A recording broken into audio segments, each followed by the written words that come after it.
We should have done this together, Janice.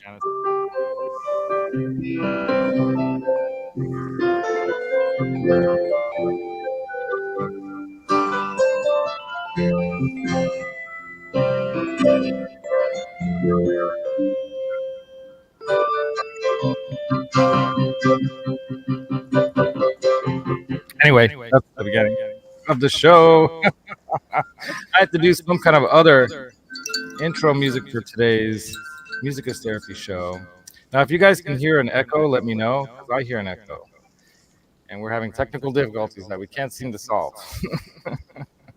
Because Janice has like 5 earplugs in and 6 devices going at once. And this is the last chance we can have Janice on the show for months. Well, and you too, right? Well, no, I'll be doing the show. Well, but while I'm in Europe, I'll be available September 13th. Yeah, I'll be leaving on the 14th to Europe. So that's Friday the 13th, 14th, I'm leaving. So there's going to be no shows for 3 weeks unless I create shows that I just post. But let us know in the chat, how do we sound? Boaw, what's up, dude? This is the Music is Therapy show. And I'm really in that Music is Therapy mood right now, you know.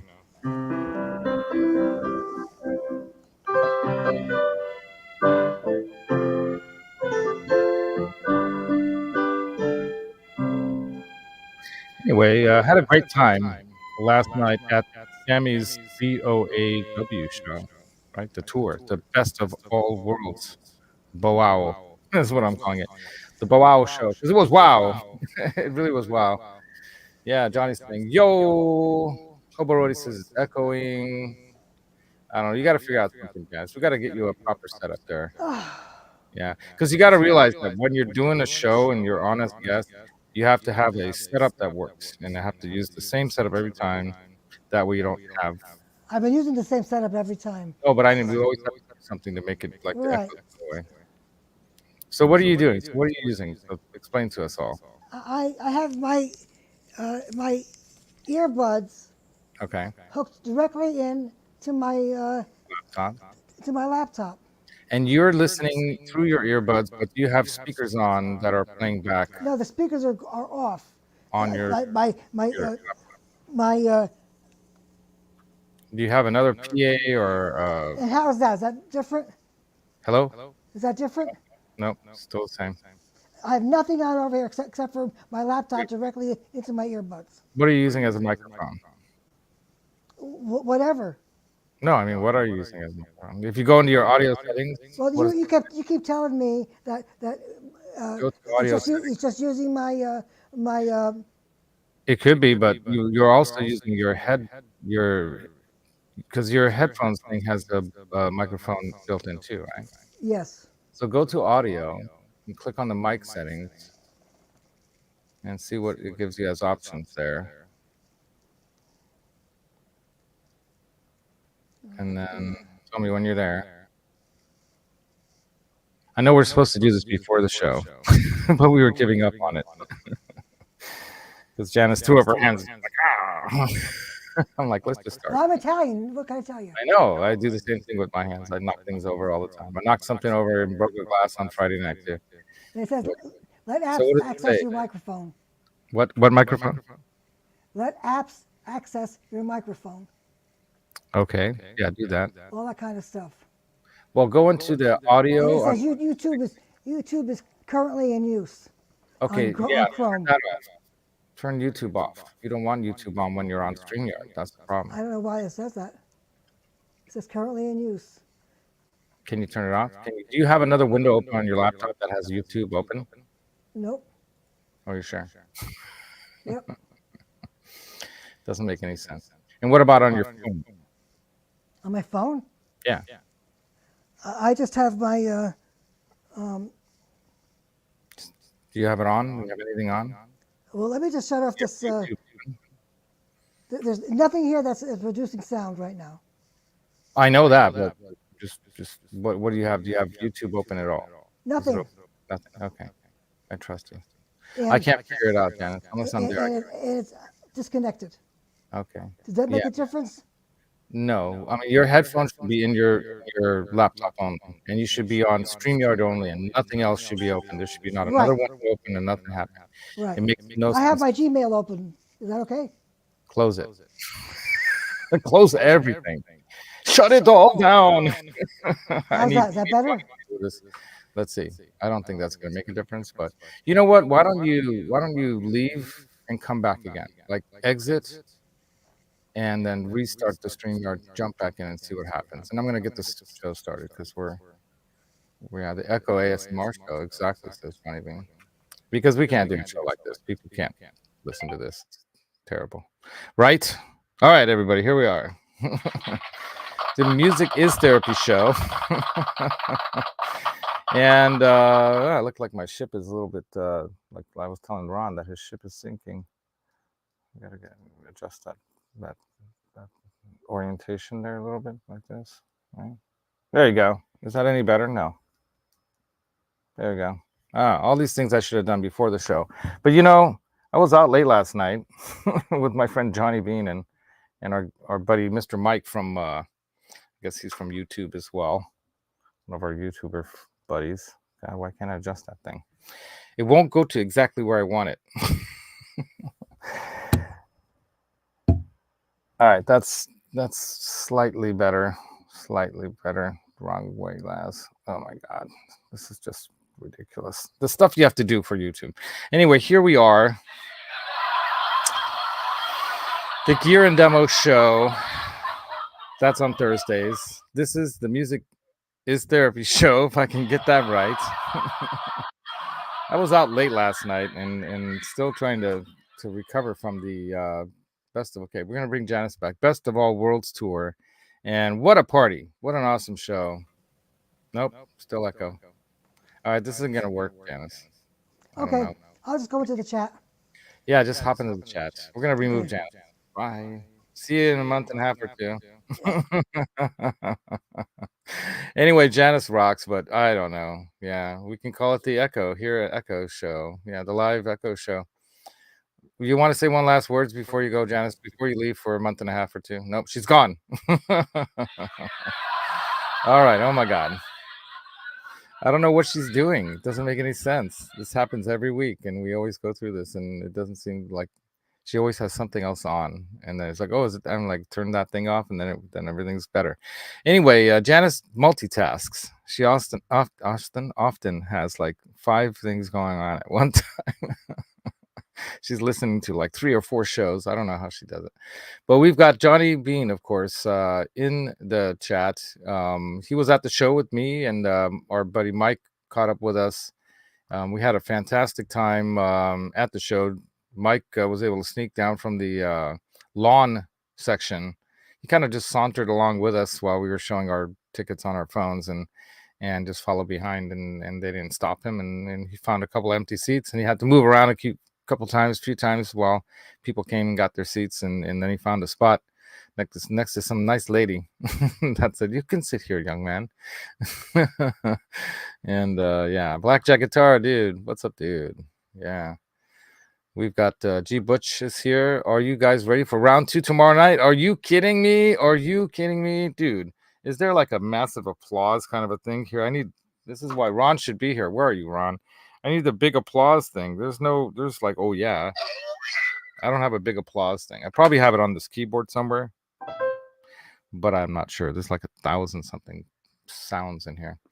General Admission is here, but he doesn't want to join the show. I sent you a link, dude.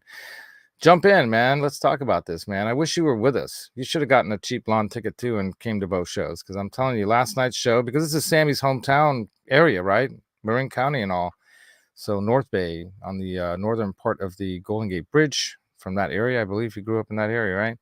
Satriani wasn't like born here, I don't believe, but he spent a lot of time in Berkeley and in the San Francisco area, working on a lot of his tunes, teaching people how to play guitar. Like I think it was Kirk Hammett that he taught guitar to, right? Wasn't it? I believe so. Of Metallica, Bay Area band as well, So he said, all right, he'll hop in. Good. I need another dude in here. And I'm sure your mic is going to sound great, right? Yeah. And then we've got Roadie's Jam Cave also here. Charles, of course, I popped in at the very end of your show just to pop in there and say hi, but it was right at the very, very, very end. And we got L&M Guitar Corner. It's either Martin or Lucas. Could be both. Could be one or the other. We don't know. But we will find out this September because we're going to meet up with them in Austria, my sweetie and I. And we are going to also meet up with them at not only their hometown there, which is really a cool place, but we're going to meet with them in Germany at Guitar Summit. That's right. Probably on the 29th. I'm probably going to have to. How do I get a ticket to that? Can I just go in, just buy a ticket at the door? It's probably the way I should do it. Or I can buy it ahead of time, just buy one ticket for the Sunday, I believe, the 29th. I think it's a Saturday, Sunday thing, right, you guys? Anyway, fill me in on that. You guys know it's in Germany. You guys are closer. And then what else? Who else is here? We got Janice. She's here now in the chat. Right on. Michael B. also here. Yeah. He's okay. So, oops. He's a Southern California guy. Okay, so originally. All right. Right on, man. And then we've got, look at that. Right on. Dude. Look at that. Look, you got a new camera and all. Look at you, man. I saw that you did a show earlier in the week with your new guitar and stuff. Yeah, just did a quick video showing off those pickups, really, because there's not a video out there about those pickups. So I kind of wanted to put something out there. Yeah. Right on, man. That guitar, sick, dude. Yeah, I'm digging it. Very nice. It was funny. I was having a conversation with my sweetie this morning about like another guitar and another. I'm like, well, honey, the thing is about these guitars is that, you know, you can't have just one. But Brent seems to manage. He has one and another one and then another one and another one. And I think the way he's doing it is kind of smart because he doesn't have to have 5, 10, 15, 20 guitars. He just buys them, plays them, and then wants to change it up, sells it, buys another one, you know. That's what I do, kind of. It's like you're always swapping stuff. You're like chasing tone, kind of like what Eddie Van Halen did throughout his life too, right? He was switching up his guitars too. And I got to tell you, man, last night's show, I put the healing powers of music in there as my title for today's Music is Therapy show because honestly, I believe, you know, music can heal. And in ways that, you know, can heal in really in ways that nothing else can. Like the crowd, you know, Sammy, in this interview that I read, I posted the interview in the I gotta drink something. My lips are sticking together. Trying to resolve this thing pre-show. Anyway, so I was really enjoying what Sammy's interview had to say about, you know, some of the issues in the past, the 2004 tour that he was really hoping was going to launch a whole new era of Van Halen music with him singing. Which and how that all fell apart. So it's in the description. You guys, should I pull it up? Why don't I just pull it up? I can just pull it up. Okay, let's see. When was this? It was just a little bit ago because it was during the Arizona show. He was interviewed by someone in Arizona. So I'm just going to click Sammy Hagar here and let's see if that interview pops up. Or I can just put Sammy Hagar interview Arizona. Yeah, so Arizona Republic. So I'll share this with you guys. Let me go and bring this in. There's always these ads and stuff. Gotta get rid of the Red Rocker spends a lot of time in Tahoe. I've seen him up there a bunch. Yeah, man. I remember when he had the Cabo Wabo Cantina thing at Harris, and that's where I was playing because they had some cute, like, girls, you know, handing out the cards there. What was the game? I forget the name of the game even because no, it was blackjack. I was too busy, you know, chatting with the girls that were dealing. Anyway, no, it was a lot of that in Tahoe too. Oh man, well, you know, but the Cabo Wabo girls were wearing like lingerie and stuff. It wasn't just any old like, you know, suit kind of thing. No, they were, yeah. It was pretty cool. It was fun. I was single at the time. Just saying, when I was single, I'm, you know, prowling. Anyway, so let me go ahead and present this because this was great. Great interview here. And this kind of really does kind of put it all together, if you know what I mean. All right. Let's add to the stage. All right, now I'll pull off. Let's say hi to the rest of the people. We got Jeff T also here saying Laz, as he usually does. Like, yo, Jeff T. Yeah, Jeff T, dude, you rock. Matt Stewart also here. Matt Stewart, I have to say it that way. And then who else? We've got a lot of people are going to come slowly rolling in, I assume. Rhodey's Jam Cave, if I didn't say hi to you. Of course, Hobo Rhodey, my buddy's here. Greasy Monkey Guitars is here. I always want to say Greasy Weasel because it makes me think of Ben Coombs' song. And then we've got, I said hi to Michael B, Johnny Bean. Who else? Oh, Mark's Gas Station is here. Right on, dude. Yeah, the echo is now gone, thank goodness. But we're sad that Janice isn't here live. We got to figure your setup out. I'm just going to send you a setup to use and say, use this and nothing else. Oh, now she's gone because she's got to go. She told me she's going to have to go anyway early. So that is what it is. So why don't I go ahead and just widescreen this? And how do I make it even more so? Well, whatever. All right, anyway. So Sammy Hagar and the beautiful highs and disastrous lows of Van Halen. Man, I miss Ed, right? So he checked in from the road to talk about his 2024 tour, Making Peace with Eddie, and more in this exclusive interview with the Arizona Republic. So you can go and listen to this, right? He's talking about that. He's going to be selling his LaFerrari the day after his birthday here in October coming up. So you can watch and listen to this. I don't know. Maybe he can't drive even 55 anymore. I don't know. Who knows? Maybe it's dangerous at his age and he realizes that. I don't know. But he's saying it. I'm not getting any younger, right? And he's turning 77. He's probably going to make money on it anyway. So. Oh, yeah. It's going to be at an auction. Barrett Jackson's, of course, you know. And yeah, like he's saying that although he has no interest in retiring, much less staging a farewell tour, Hagar started thinking it was time to put a special tour together as a thank you to the fans while also honoring the legacy of what he managed to accomplish with Van Halen, right? Which were great accomplishments, some of the best songs ever written. You know, I mean, I used to start my jog with Right Now, you know, because that's such an inspiring song, you know, get out and get going and make it happen now, you know. There's so many great songs, and Ed and him together as a songwriting team were really something.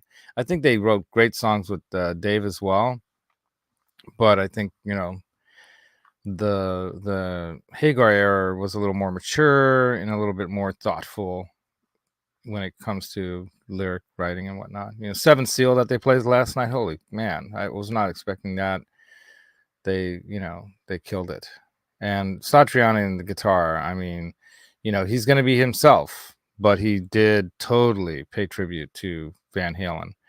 And I'm glad that he didn't try to do Eruption or something like that, because I would have been, why do that? You know, that's kind of like not the right thing to do. But he definitely put the time and the effort into, you know, I think Edward Van Halen would have been happy to see this show. And his brother's not playing anymore. Obviously, he's probably doesn't have any desire to play, just like, you know, we were talking about Randy Rhoads last week in one of my shows, or two of my shows anyway. We're talking about how Randy Rhoads' sister stopped playing guitar, and they used to play together before he joined, you know, bands like Quiet Riot and then went on to Ozzy. And she stopped playing guitar when he died. I mean, she doesn't play guitar anymore, period. And I think that's kind of like the same thing with Alex, where you just don't want to play because it brings back, you know, the memory, and you played with the other guy there, and no one else could, you know, step in his shoes. There's no one that could, for him, no one could step in those shoes and play that stuff. You know, it would feel wrong. It would feel like it would be like you know, dancing with the wrong partner kind of thing. I don't know what other analogies. You guys got some analogy ideas here? That's a good one. You know, imagine like you have the perfect skate team for a like gold medal skating couple, right? And you find another partner, but you just can't win the gold no more because, you know, you had that thing, you had that click, that thing that you had with the other person.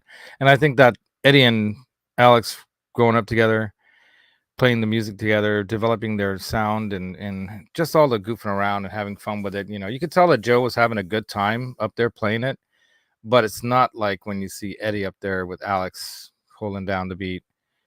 You know, I could totally see Michael getting into it with Hagar big time. And they have some history with Joe, with Chickenfoot, and in other, times that they've played together. You could really see that they were having a good time and they were really enjoying playing up there. And how could you not with the crowd? The crowd was insane. I mean, after every song, I mean, we stood the whole time. We had to stand the whole time. So that tells you something at a show. How often do you go to a show where you have to stand the whole time because everyone's standing that's in front of you, right? So that was the kind of show it was. And that's rare these days too. And yeah, they're older, and yeah, they're not at their peak. Of course not. 76 years old. My God, the guy's singing like that.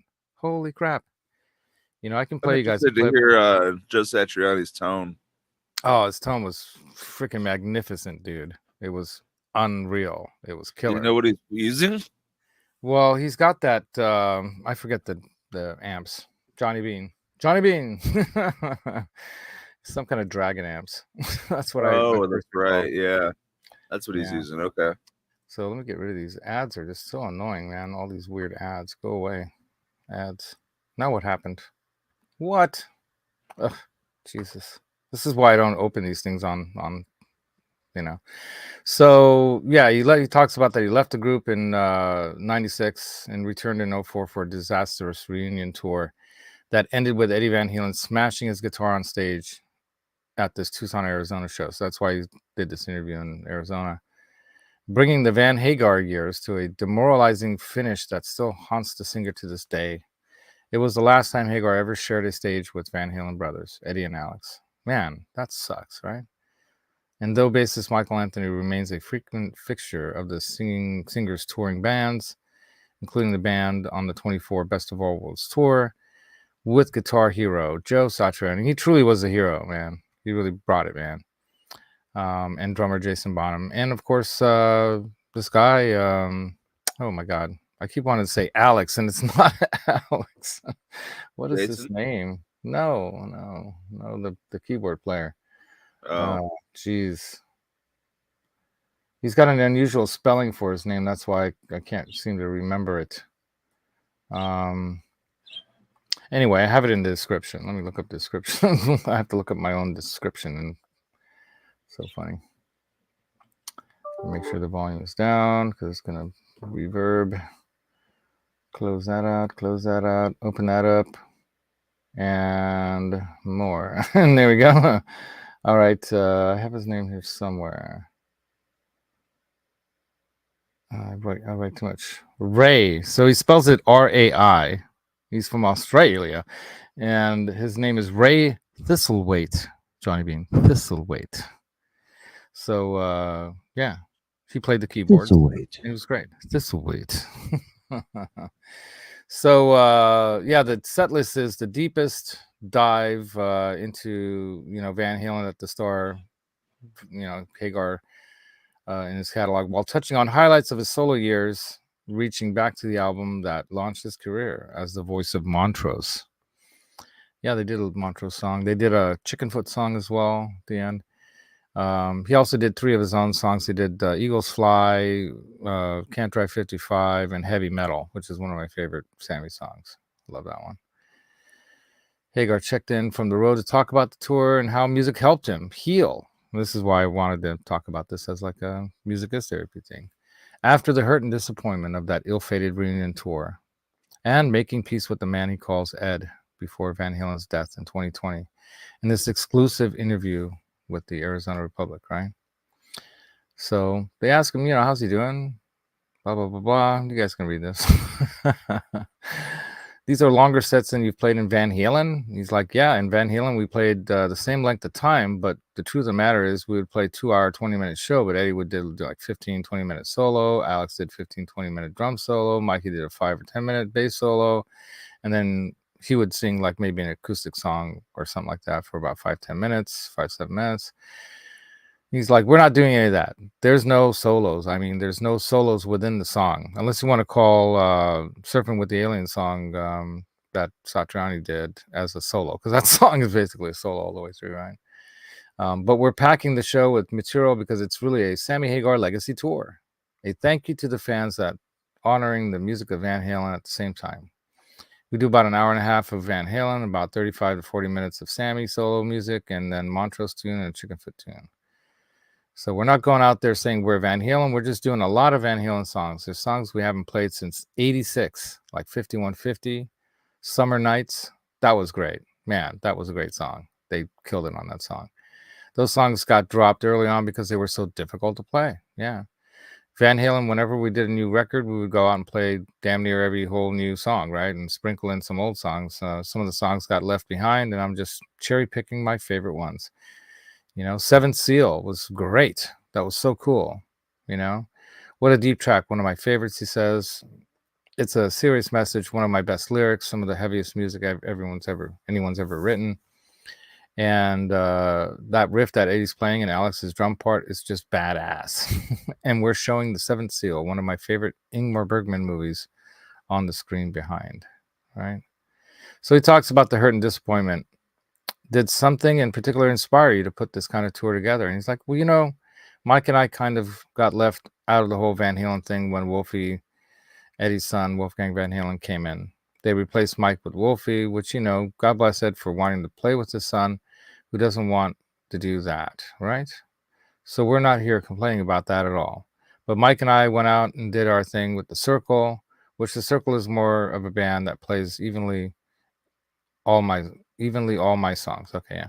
We play a few Montrose songs. We play an hour of Sammy solo stuff, half hour of Van Halen. It's a little more balanced. That's why we call it the Circle, right? He says, but when we heard that it had been 20 years since 04, Van Halen reunion with Eddie, Alex, and myself and Mike, it was like, what? 20 years? We've been waiting around 20 years for Ed to say, let's do it again, or Alex to say, hey, let's get together, get a superstar guitar player, let's go for it and do it. We've just been waiting, not like sitting around doing nothing. We played more shows than anybody, but we just said, it's time to do it. We're going to do this. We're not going to wait any longer. It's 20 years. We ain't getting no younger. So let's go do it while we still can. So his main motive was, man, I don't know how much longer I can sing these songs. And it's true. You can tell near the end of the show, man, you know, he's not quite hitting it, but you know, he knows how to play the crowd, and the crowd gets in, and Mikey too. And even that guy Ray could sing it back up real good, you know. You could even see Jason Bonham over there singing the songs, playing the drums. You know, he was playing great.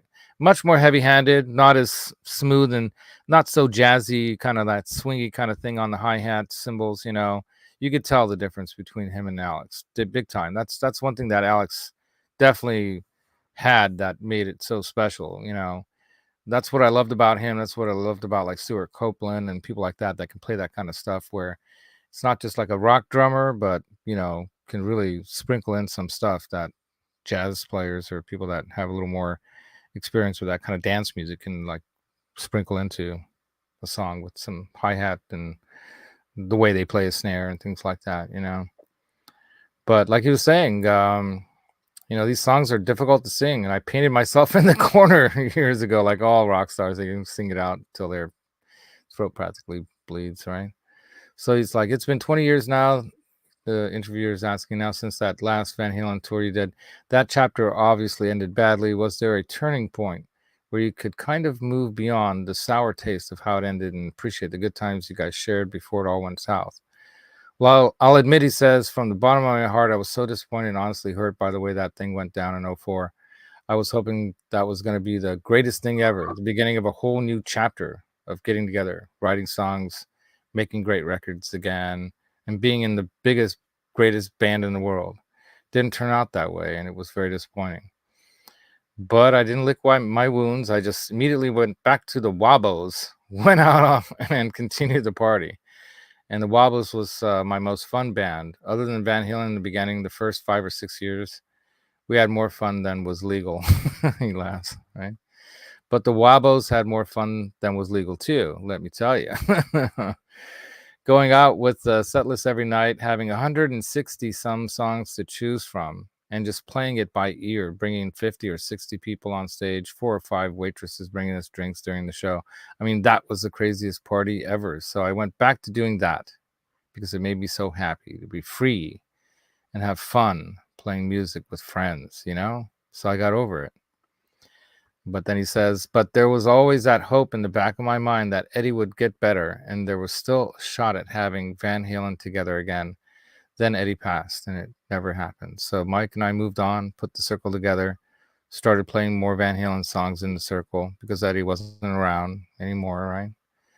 No one ever expected a Van Halen reunion, unless maybe Alex wanted to come together and do something. But anyway, he says, I think I healed myself by just going out and playing the music, staying happy, staying busy, and staying creative. That's what it's all about. To be honest with you, he says, I don't care who I play with or how many people we play for. I don't care if we're playing in clubs or stadiums. If the music's being served well and everyone's having a wonderful time, just having a love fest playing it, that's all that matters to me anymore. And man, I got to tell you, dudes and dudettes, he brought it. He had fun there, man. He was trying to make sure he was really honest. You could see sincerely he wanted to know, hey, you guys get this? You guys having fun? You understand what this is about? We're not trying to be something, do something.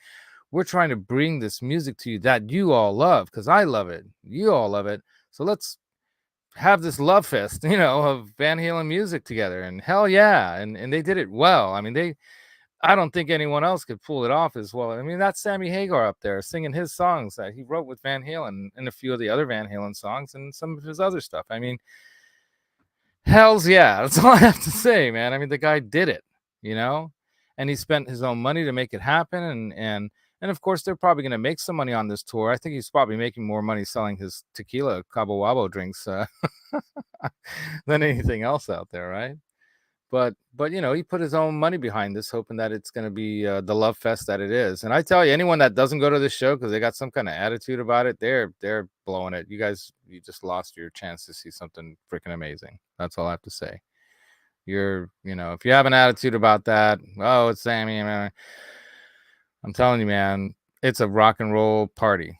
And if you like rock and roll party people and want to have a good time and people singing, dancing, crying, all that stuff, it's happening out there. It was truly a healing experience, I think, for a lot of people that wanted to, have a proper goodbye, in a sense, if you want to say that there's ever going to be a goodbye at all. But, to see a live show like that, with the music being played at that level. Yeah, I don't think anyone else can pull that off. Nobody. Try it. Somebody else out there, try it. You're not going to be able to do it. You just won't. I think it was amazing. So there'll be tribute shows. There'll be tribute bands. There'll be, I think they did an okay job, Pete Thorne and them, but I know that wasn't completely live. It was good, but it was nothing like this show. That's for sure. Not even close. So yeah, man, I gotta tell. But it was nice too, that what they did. They did it pretty shortly after. Yeah. So now he's saying I'm out there for fame. I'm not out there for fame and fortune. I've had enough of that for 5 lifetimes, right? I'm just happy to be able to sing these songs and to play with people that I enjoy playing with. That's always where I end up, and that's where I'm at right now again. So yeah, so there's a lot of stuff. If you guys want to read this and watch the video stuff, I haven't gotten a chance to watch, any of this. So he says, your final show with Van Halen was in Arizona, right? And he's like, yeah, that's right. And it was 2 nights, and we don't have to go into the disaster of all that. It was just sad how it ended. He doesn't go any details outside of that. It's just terrible up on stage. Nothing was coming together. And like he says here, that he thinks, he's a lucky guy. I had some wonderful experiences, but it was disappointing that last show and how it happened and what happened to Ed.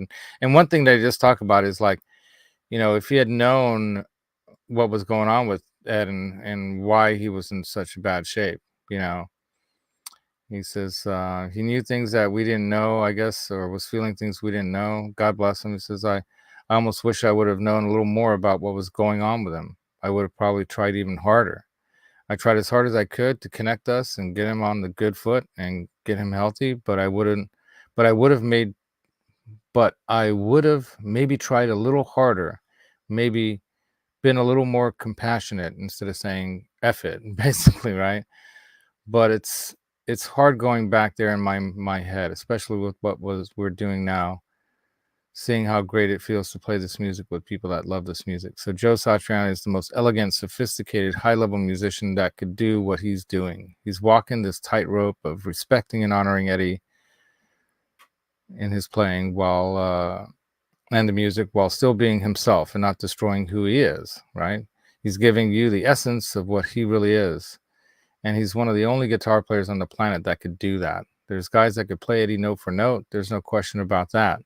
But Joe's not doing that. He's playing the essence and the cream of what the song is, playing those notes where you're going, oh yeah, that's the solo. Then he'll go off on his own, right? Feel and his own thing. It's just so honorable the way he's doing it. So he couldn't be happier. It says to be able to play these songs one more time on that level and not feel like we're being a cover band, because Mike and I played and wrote those songs together with Eddie. Just feels so good. I wish the 04 tour would have been this. We'd still be together if Ed was still alive. But this is, I'll call it I'll call it the second best thing. How about that? Says. So to him, this band that he's put together for this tour is the second best thing to playing with Van Halen. And yeah, man, I never got to see them live. So I've seen Sammy live. I've seen Satriani live. I've, seen a lot of other good bands live. And this was a good band. And they played that music it wasn't like a tribute band up there. It was Van Halen without the Van Halens, though. So in a sense, without the Van Halens, it's not Van Halen, but like you said, it's the second next best thing you can get to it, right? And there are a lot of reasons why Alex isn't playing. Outside of that, his brother, is gone, and he probably can't play anymore. But there's other things in life, and you move on. I can't snowboard anymore because I have a neck injury, so I move on. I do other things. I can't play piano as well as I used to because my right pinky and my my ring finger on my right hand is always numb and tingling and weird. It feels weird when I hit the keys with my pinky. It feels weird. So it throws you off, but I still play. I still love to play piano, but it's still not the same, and I could see where when you are used to being at a certain level of playing and you can't do it, it kind of bums you out and you don't want to really play as much. So you go on to other things. And he does the horseback riding thing, and he's probably got his family and friends and whatnot, and trying to just live a comfortable life. But I was so disappointed with my playing in that live stream I did the other day that I practiced my scales and chords and stuff for like 6 hours before I put out that other video. Oh, okay. Yeah, good for you. Because you don't want to present yourself to the world in any way, not the way that you see yourself, right? We all try to see ourselves in the best light, and we want to put that best light thing forward, don't you think? And so if you can't do that, then you'd rather not do it at all, right? Nobody wants to put out a half-assed effort kind of thing. And I think it's partly because you respect the people out there listening. And I think that's what was the most, for sure. Yeah, it's like, right. I don't want to just like, man, what does this guy do? What is he wasting our time? Yeah. I mean, like the song that I played in the beginning, the Dream song, I've never really played that very much. I was messing around with it when Johnny was in here before. I don't recall ever really trying to play that song before in my life. So I was messing around with that when Johnny was here on Monday. And then right before the show, I can't use that bumper music that I sometimes use because it gets copyright claim now on Facebook. So I'm not going to use any other bumper music unless it's my own playing or something like that. And and even though that was Van Halen that I'm playing it on the keyboards. I don't know if that's going to cause a problem. I don't think so. Because I was playing a lot of Led Zeppelin stuff in D standard, and it wasn't getting picked up. Yeah, just don't play any Black Sabbath or Ozzy or Pink Floyd or anything like that. Well, but playing Led Zeppelin. Yeah, certain like Queen or anything. It's certain things you play. But when I play it in D, that's kind of and everything I play in D, it doesn't really matter because hardly anything mainstream is in D. Yeah. So I did a couple runs playing a couple times the chords with Janice before the show, and then just kind of winged it there before the show started. But I don't like to play or do something that I can't present in a way that's listenable, you know? So I don't want to do that. And I can be picky myself about that. So even though I suck on guitar in comparison to a lot of other people that play around me, I don't not enjoy playing anyway. I I don't get a lot of time to practice and play, but I love it. So I'm not going to deny myself that joy and happiness. And that's what I think, what Sammy was doing here. He didn't want to deny himself or the fans this possible opportunity to play this stuff. So they talk here about you made your peace with Eddie in the end. What was it like to resolve things while you still had time? And he says, well, I can't speak for Ed, but we had some really emotional moments on the phone, being very happy to be friends again. For me, I can only speak for myself. It was so important that we had closure before he passed, because otherwise I don't know how I'd feel about it, right? I'd be waking up in the middle of the night once in a while going, man, I wish we could have fixed that. Now I don't have to do that. Now I just go, hey, I miss Ed. I miss the music. So it's a wonderful thing to not take anything to your grave. That's always been my philosophy. I like to make friends, not enemies. Number one. Number two, I'm not interested in taking any anger or anything to my grave. And I don't want any enemy to take it up to their grave either. I will reach out and do whatever I can to prevent that from happening. And that, I think, is a really wonderful, example that he shares. We could all learn from that. Anyone has, any negative feelings or feelings of mistrust or whatever with people, that can happen. Sometimes you can't trust people. Sometimes people just don't treat you well, and they can It's be all about knowing what you can trust people with. What's that? It's all about knowing what you can trust people boundaries. with. There's boundaries. When people overstep their boundaries, you say no. That's It's it. like you don't trust anybody with your debit card, but you trust, trust someone to do little things and whatever. It's just about what you trust them with. Right. It's boundaries, but self-respect is very important, and you can't respect others unless you respect yourself. So you have to have that self-respect. I think that's a lot of what Hagar's talking about here. And he's happy that Ed found that, and before he passed, he was able to share some good moments and some, happy times talking, probably reminiscing and whatnot. I don't know if they had a chance to actually meet. It sounded like it was mostly on the phone. But in either case, be able to put this show together and all the energy and time and money and everything they put behind it and make it happen. And Joe really was the guitar hero out there in that sense, where he stepped up and he stepped into that role, man. To step into that role, you're going to take a lot of heat, as he took right early on, with that little thing at what's his name show? I can't think of his name. Howard Stern. Howard Stern, thank you. Baba Booey is what always pops into my mind. I don't know why. Thanks for that. Anyway, so yeah, he talks about that. He'll reach out and do whatever he can, right? And he says, and that's what I did with Ed. And when I heard he was really sick, I got on it. I was kind of waiting for him to call, but then I thought he owes me the phone call. But then I'm like, he's really bad shape. I'm going to reach out immediately. And that's what he did. Did that, So he says, you reached out to Alex before the tour too? And he's like, yeah, of course. He's been reaching out to Alex. He talks about that quite a bit. And he says he doesn't blame him. They had a very special connection. If you ever played with those guys, you stood there and sang between those guys. The energy and just the synchronicity between them was so special. I think it's very hard for Al to play with anyone. Ed played with a lot of people. He'd go out and jam, but Alex was very serious about, no, I don't want to play with other people. It just makes sense to him now. He says, Sammy. So what's been the best part of doing this tour for you? Okay, here we go. Oh, the fans, right? I'm going to say to the fans. The response, he says, it's a love fest. I see people crying in the front row where we're playing, like when he's playing Eagles Fly or When It's Love. He sees couples hugging and crying and kissing. He says, I see people just going bananas to 5150, like, oh my God, I'm hearing this song again.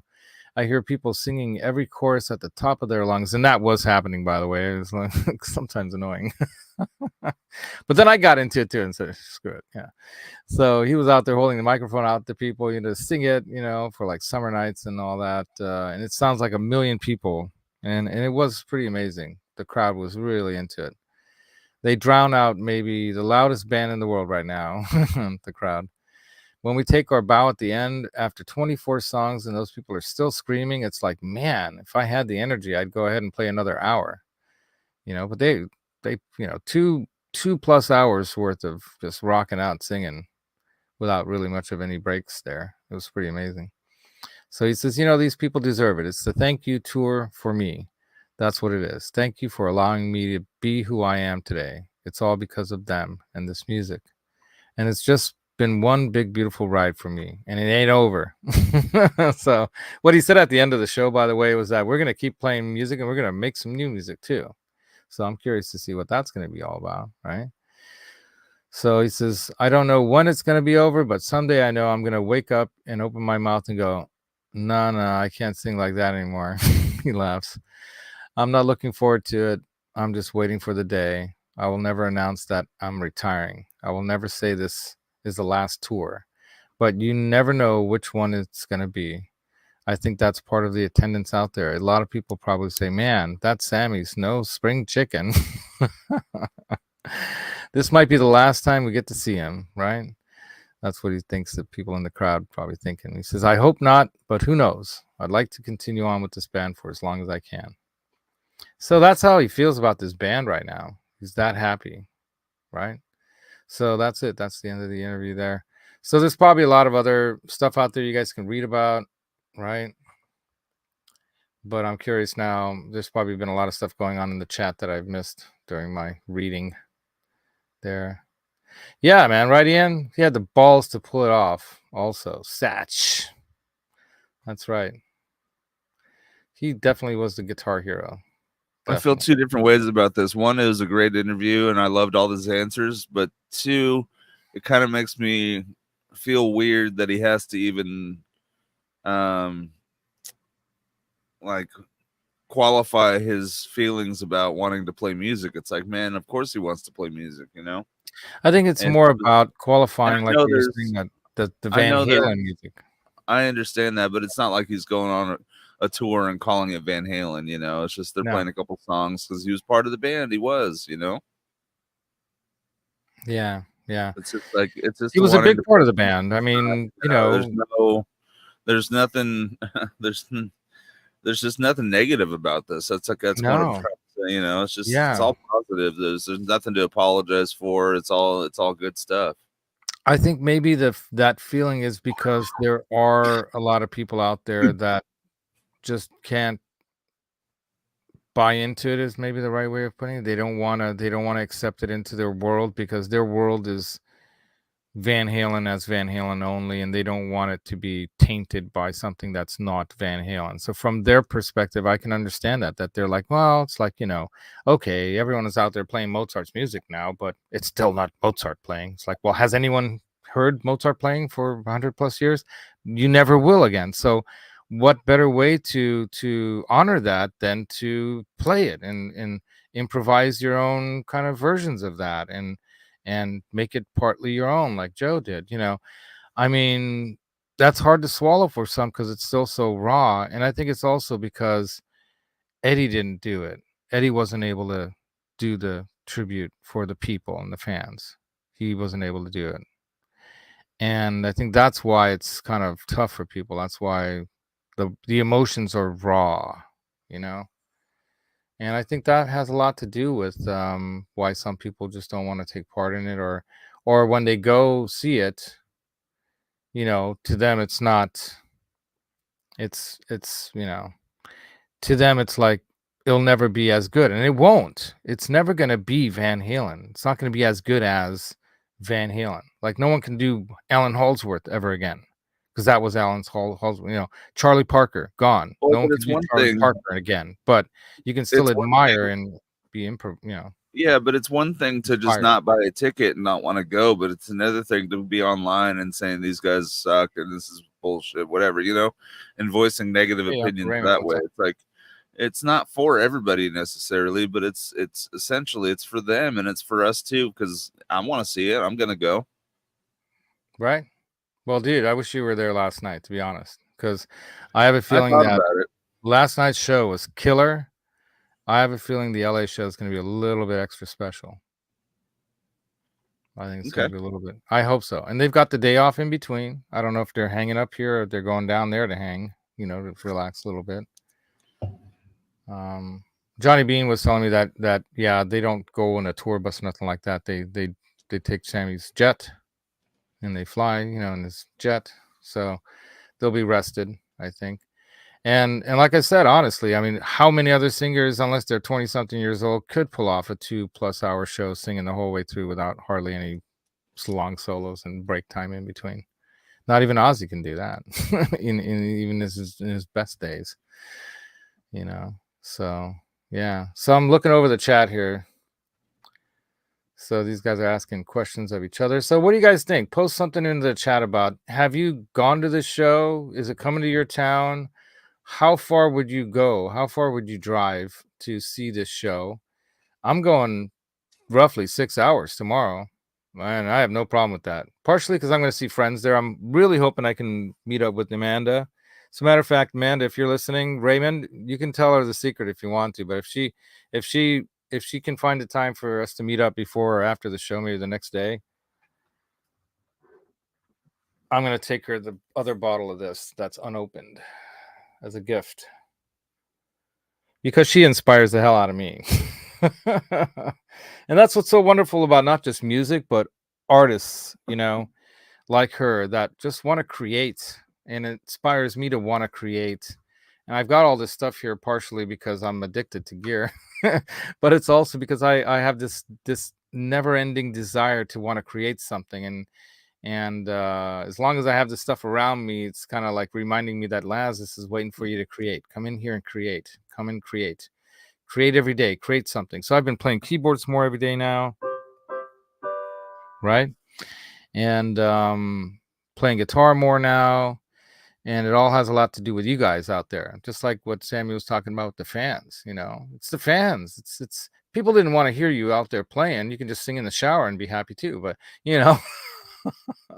but if you've got thousands of people screaming, to hear you play and sing and whatnot, that takes it to a whole different emotional level for yourself too. And that's the whole thing about this being a healing. I think Sammy doing this tour, it's not only healing himself, it probably is healing Michael. It's brought a new guy in, this guy who's playing the keyboards. Keep forgetting his name. Ray. I should just put a Y at the end of it, then I'll never forget it. But because it's got an I on the end of it, I can't remember it. Laz, Raymond has a question for you. Oh, okay. Let me go down to the bottom of the new comments. All right, Laz, did you send her a message? No, I will. I mean, I sent her a message like weeks ago. We talked about when we're gonna go to the show and we'll meet up and stuff. I have to listen to. Yeah, if you don't like it, you don't have to listen, right? Yeah, I'll get in touch with her. I've got her phone number and all, so I know where she lives. I can go knock on the door and say, hey. Anyway, Amanda's awesome, and so is Rob. Okay, Jeff T's going to be at the show. I didn't know that. That's cool. Right on, dude. So maybe we should try to find a spot to meet up beforehand. So you're driving less than an hour. Who knows what's around the Forum? You used to work and live down there, Brent. Do you know anything about that? I don't know that area that well. Inglewood. Anyway, well, whoever might know what is going on down there, maybe we can try to find a way to meet up. That'd be great to do like a big selfie photo. I'll take my selfie stick with me. Yeah. How much tequila do you have to drink for the musical healing? Right. You're funny, Boomster Black. I think you can, or you can choose to drink or not. Right.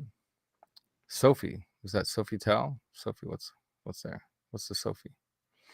I have no idea. Yeah, but let's meet up, Jeff T. Right on, dude.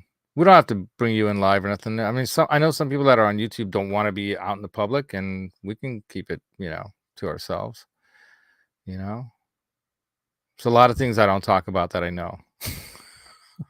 There's things that happened last night that I'm not talking about that I know, that I can't talk about because I promised I wouldn't. Yeah. Oh, you haven't talked to her in a couple of weeks. Well, Uncle Raymond, have you seen this show? Because you're not too old to go to a rock show. Come on. Fly out. Come join the Love Fest that Sammy Hagar has created. Isn't the show at the Kia Forum? I guess it's called the Kia Forum. It's the Forum in Inglewood. I guess they have to add Kia to it so they can get some more money. Yeah. You can message me. You know, there's all the various ways to message me. That's in my description. In my description, I have my email. I have my Instagram. You can find me on Facebook. You know, on Facebook, my page there, Music Therapy Labs, or my Laszlo page if you've requested. I try to keep it. I try to keep all this YouTube music stuff to the Music is Therapy or Music Therapy Labs page on Facebook, because then I get a bunch of weird stuff in my normal Facebook thing that's nothing, you know, that anyone else looking at my page that's like family oriented and whatnot wants to see, you know. I've had some posts there. I've had to block people off that page or off that thing because I'm like, dudes, you know, if you want to post up, you know, hot for teacher video stuff and dancing naked things and whatnot on my Music is Therapy or Music Therapy Labs page on Facebook, that's probably acceptable there, but I can't have that in the other one where I've got, you know, friends and family and kids and whatnot hanging out. So yeah, but you can reach out to me in all those ways. So Instagram's probably one of the best ways if you're in Insta, but on Facebook too, or just email me and I'll just keep an eye on emails between now and the show because I get a lot of emails. musictherapylaz@gmail.com, by the way. I don't get a lot of emails to that, so that's fairly free of junk. So that's a good one to reach me through. And Alex, why aren't you coming down with us? Damn it. Should have thought of you. Is there a reason why you're not coming down to the show with us? Buy a cheap ticket. Jump in the car with us. There's room for one more. I got room in my car to bring you down with me. Yeah, just buy a cheap ticket, dude. And see if you can get it nearby us. We can share where we're sitting with you. There might be something nearby. As a matter of fact, I think G. Butchnoff was able to get another ticket for his nephew to join us there in the same row with us. So, you know, so just message me, dude, and jump. You weren't invited. There's no invitations or not. It was just, you know, I asked people out there who wants to go, like Brent, like I've been saying it here, like we're all one big happy family here. So if you want to join us, just say, yeah, I can make it or whatever. Nobody ever, we don't, yeah, it's hard to remember all these things. I have a tough time, you know, keeping it all together, as you can tell. I'm getting old too. I'm not getting any younger, like Sammy says, right? I think Alex was the one that told him, we're not getting any younger, Sammy, you know, and he's like, yeah. So yeah, they were trying to put something together before COVID happened and wrecked everything for everybody in the world. So many people lost so many people, right? Yeah, you've just been busy, I know. Well, dude, if you wanna from last night from a celebration of life. Okay, so you had something going on too, because my dad just passed away too, man. So yeah, if you guys don't know that in chat.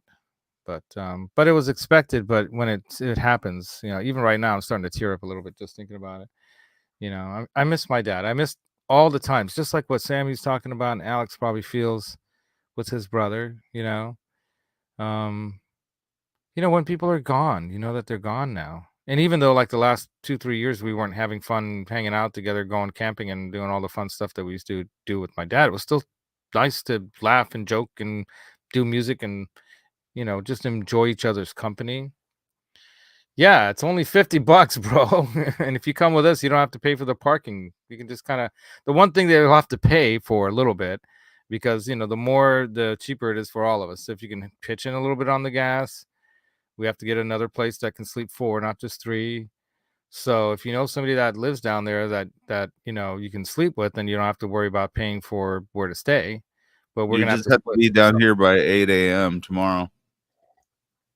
You're gonna have to make it to. I think Johnny said he's gonna leave his place around 8:30 and make it to my place by probably 9:30, 10.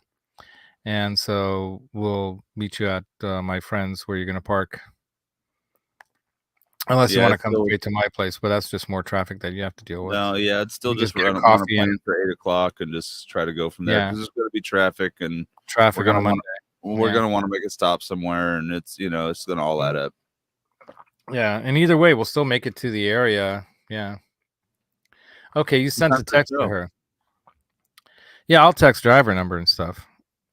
Today's Sunday. I figured I'd reach out to her at some point. You know, she actually offered to help me build my pedals, the ones that she painted. She and Rob like soldered it all together and stuff. And I might take her up on that, but not this trip. I think maybe next time I go down before we head for our European trip, if she has the time, it'll probably take us a few hours, you know, but I'll buy them lunch or whatever, and we'll make it, you know, we'll make it worthwhile. And then I'm going to bring her this weekend. I'm definitely this Monday, tomorrow, I'm bringing her this bottle of the red that I bought it originally. I bought it for Ron, but I'm like shipping it to him is too much hassle. So I'm just going to buy Ron the wine and online and have it shipped to him direct as a gift. He only wants the one. I want to buy another set. Oops, accidentally pushed that. I'm gonna buy another set of the wine. I'm gonna buy the red and the white because I want to get the Sauvignon Blanc, and you can buy it down. You can buy it online, or you can buy it down at the store in LA, and that's what I want to do Tuesday on our way back. I want to swing by that place and pick that up before we head out of LA. So yeah, man. So that's our plan. Yeah, think on it, Alex. But you're always invited, bro. What are you talking about, man? There's no, you don't have to be invited. You're part of the circle, as Sammy would say, right? You're one of the wabos. We can all hang out and jam and rock out and go places together and do things together. You know, more the merrier is my motto, always. So yeah, I'll message Amanda because she knows we talked about it. It would be so cool to meet them at, like, she's gonna be hanging with Lori because I think Lori's getting her into the show, right? So if there's some way we can meet up with Lori and get some pictures with her, Lori, man, she's so awesome. Lori Tucker of you know, Hot for Teacher, the video. She was the dancing teacher that we all fell in love with, if you want to call that love. It's all good, man. It's all good stuff. You know, what one thing I have to maybe end on, like this whole healing thing about music. One of the things that like what Sammy was saying about in this interview that really can make a difference in a person's life, and music can help you get there. Some other things can get you there too. You know, reaching certain goals in life as an athlete, reaching certain, you know, plateaus in your whatever sports thing that you're doing. You know, but music can be such a freeing experience. It makes you feel alive and free. And at that show last night, I saw, I don't know how many thousands of people fit in that place. I saw an entire stadium filled with people feeling alive and free and happy. And if you can do that for people like what Sammy and Joe and Michael and Ray and Jason did last night, and that whole crew, you know, like, you know, the techs, you know, all the people that are making that happen, they're all part of it, you know. And there was another video that popped up that I saw where he was talking about, you know, the commissary where, you know, the crew eats and how well he's feeding everybody and treating them well. Sammy is, you know. I respect that in a way, you know. I really respect that. They're really showing the love to everybody that wants to be part of this. And those who don't want to be part of it, I think, are really missing out. That's all I have to say. Oh, she messaged you back. All right. Tell her I'm bringing her a bottle of wine. You can give her away the secret. I'm gonna have to be able to give it to her at a place where she can, you know, store it. You know, I can't take it into the show. So we'll have to either meet after the show. Maybe after the show we'll go out. I'll message her about that. Maybe she'll be up for that. But she might be busy backstage hanging with Lori and crowd, right? I don't know. She's making her way into her superstardom level of stuff. Yeah, she'll be there with Lori. Yeah. And dude, I'm so excited about what she's going to be doing with Bob Daisley. So wow, that's some exciting stuff to be able to be, you know, making music with a world-class level, you know, songwriter and musician like Bob Daisley. And not that she's not capable. She's totally capable, you know. I can't wait to see her shine, right? Hey, you're going to be here? All right, we'll hang on for you, dude. We'll hang on for you for a little bit. We're going to go a little bit long. It's Sunday. I can go a little. My sweetie's out getting her haircut done and stuff.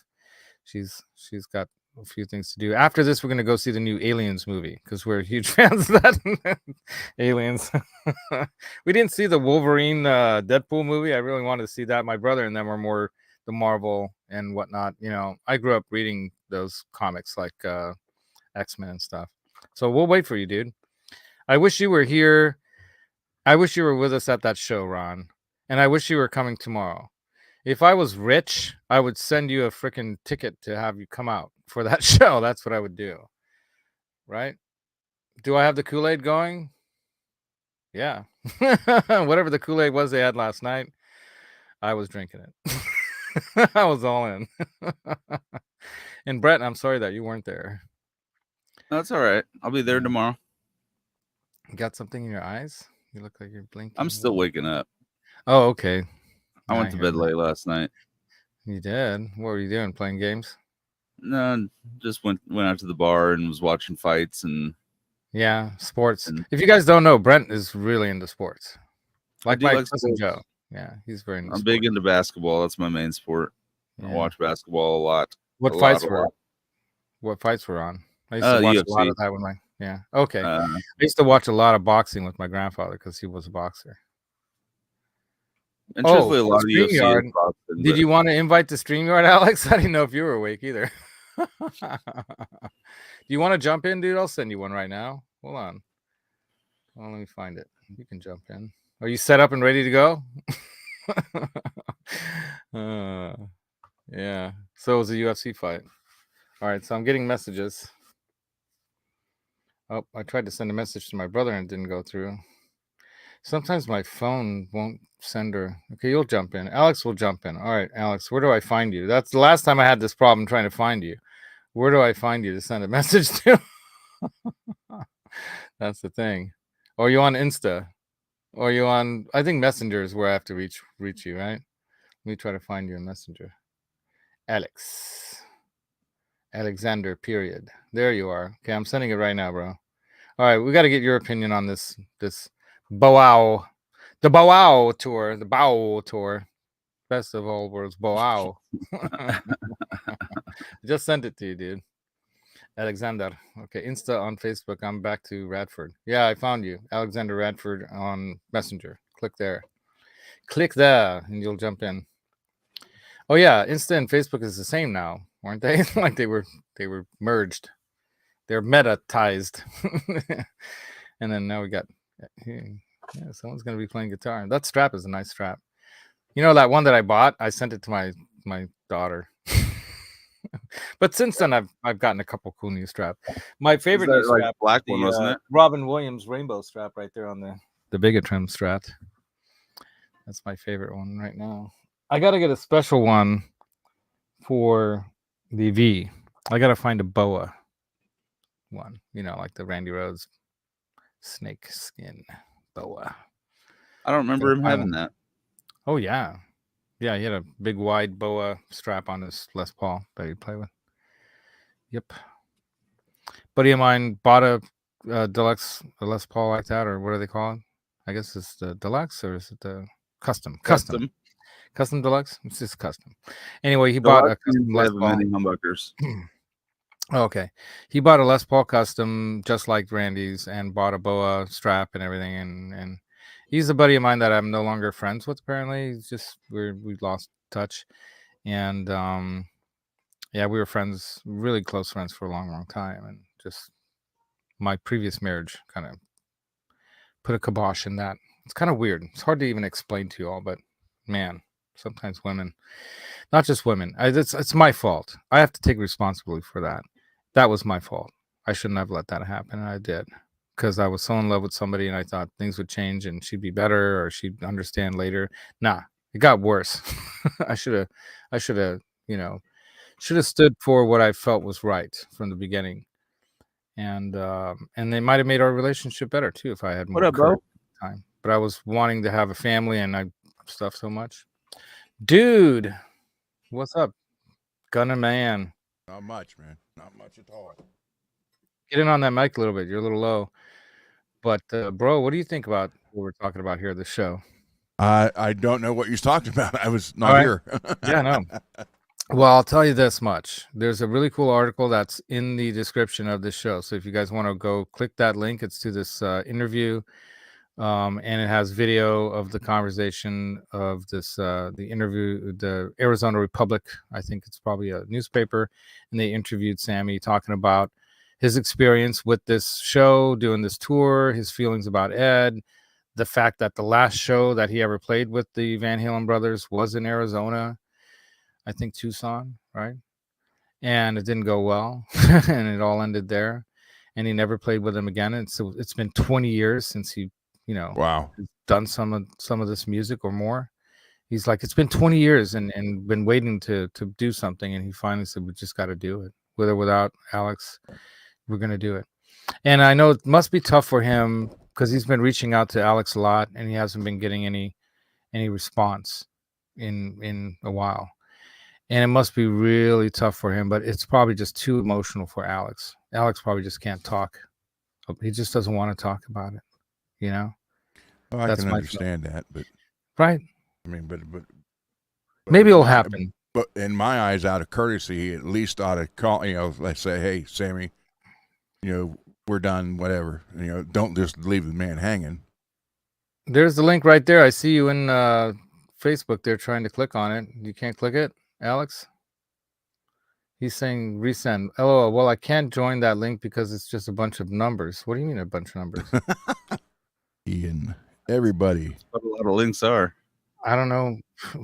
You should How be you able doing, Octo? You should just be able to on your phone or on your laptop, you should be able to just click that, like, enter or whatever button you use. Should I send it to somewhere other than your messenger? That doesn't make sense because that's the same link I sent to Brent and to Ron in Messenger or Insta. Should I go to Insta? It's weird. And we'll get your feedback here. But have you read up or been following this show at all, Ron? I've watched some of the videos on YouTube. What do you think? Have you seen the Red Rocks one, for example? Because I thought that was a really good one. No. All right, that's a good one. Oh, That they was played a at Red cool- Rocks already? Yeah, about Oh, that's cool. 4 days ago. That was the one that I really listened to a lot, all the way through 2 hours, and I'm like, man, they're pulling it off pretty good here. Near the end, they were a little bit, raw on the voice. They couldn't quite hit the notes. Same with this show too, but they did it a little bit better this show, and they actually played more songs in this show. Cool. Yeah, they did do Montrose. They did do. Did they do Bad Motor Scooter? I think that's the one that they did. Is that the one that they did? How does that go? It starts out like a guitar making motorcycle sounds. Yeah, I think they did something like that. So maybe I have video. Let me show you guys that. Let me find something here. Because I thought about doing this, but I wasn't sure if it'd be cool. But let's see. Okay, yeah. This I thought was, I think this was right before the Montrose thing. They had this. Let me solo this. It was pretty Cool. Satriani under a spotlight there, and he's like a big glowing human there right now. But let's see if we. And then there's the Montrose. Hi, honey. I'm still on the show, but I'll be done soon. There's the Montrose thing in the background there. Come on, focus. Never wants to focus when you want it to. Anyway, let's see if I've got some video here I can play for you guys real quick. Hey, I see a Jackson in the background. All right. Yeah.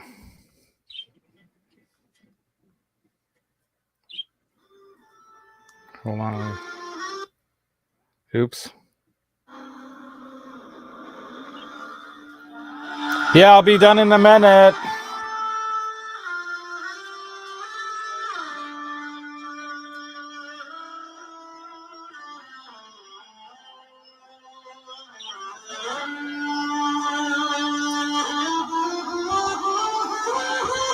He played great, man. He was great all night. Was that his chrome guitar? Yeah. You can tell, can you? Yeah. It's kind of shiny. Yeah.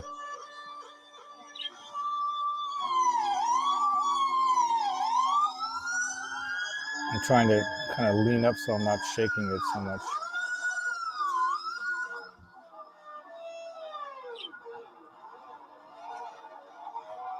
Did he play any of the Edward type guitars? Yeah, he played one Frankie.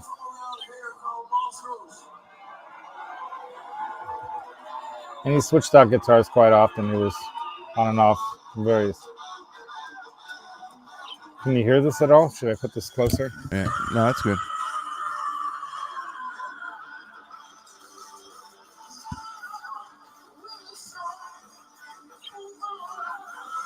No, that's not bad motor scooter. No. I think they might have done a medley, but I think it's just this one song. Yeah.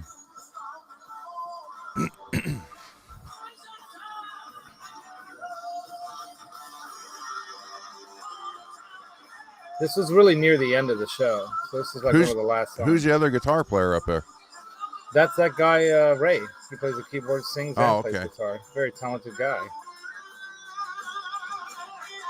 I was having a hard time holding it steady because I was at 100 times zoom with this on my, or whatever. Yeah, that was it.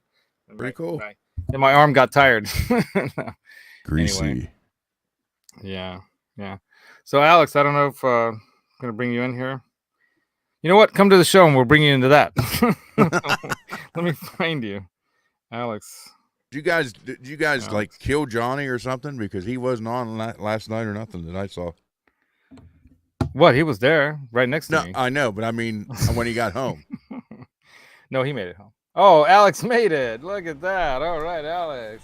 Sorry about that. My my computer wanted me to do something else. I was like, yeah. Your computer. AI is taking over already, right? We're gonna go see the Alien movie today. Nice. I'm waiting for the Alien versus Terminator movie to come out. That's the one that I want to see.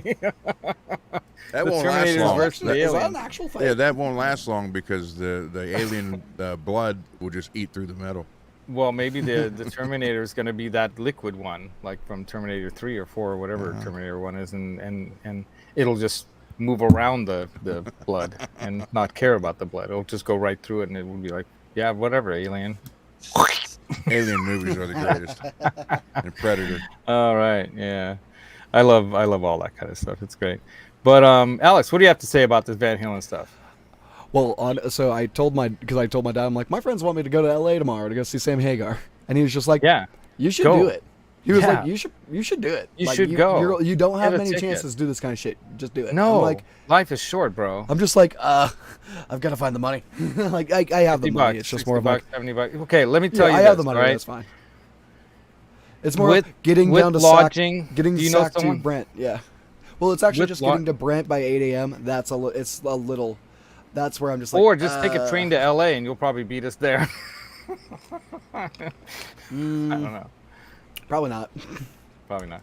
Anyway, well, yeah. Bottom line is that the more of us there are going, the cheaper everything gets for everybody. True. Right? So if you can help out with the gas and help out with the place to stay, then it's going to be cheaper for everybody.